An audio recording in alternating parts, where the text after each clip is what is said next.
তো মাছ মাখছি নুন দিয়ে, কড়াইতে তেলটাও দিয়ে দিয়েছি। এখানে তেল গরম হয়ে গেছে। এই দেখো দাদা দেখো বাজার থেকে বড় বড় পুঁটি মাছ বলে সরপুঁটি, এগুলো নিয়ে এসছে। এই দেখো, আর এদিকে দেখো কাটা মাছ নিয়ে এসছে। দাদা ভালোবাসে পুঁটি মাছ, কিন্তু ছেলে তো ভালোবাসে না পুঁটি মাছ খেতে, কাটা কাটা বলে। এই জন্য দেখো এখানে এই রুই মাছ এনেছে ছেলের জন্য, ছেলে খাবে দুবেলায় রুই মাছ, আর আমরা খাবো এই যে পুঁটি মাছ।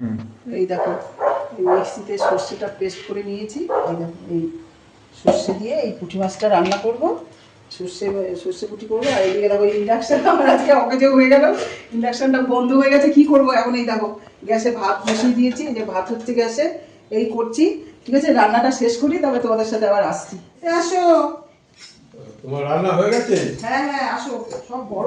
দাও, বসবো আমি তাহলে? হ্যাঁ হ্যাঁ বসো। ও, মাছটা কি দিয়ে রান্না করেছো? এই তো মাছটা সর্ষে দিয়ে, তুমি সর্ষে ভালোবাসো। আর ওই এই মাছটা? আর এটা এই আলু দিয়ে বেগুন দিয়ে ঝোল করেছি, ছেলে পাতলা ঝোল খেতে ভালোই ভালোবাসে। হয়েছে তো।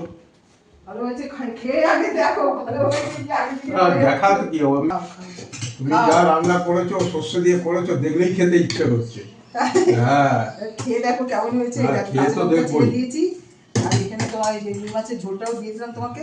আচ্ছা, এই আজকে রান্নাবাড়ি করেছি, আলু দিয়ে এই তো দারুণ হয়েছে।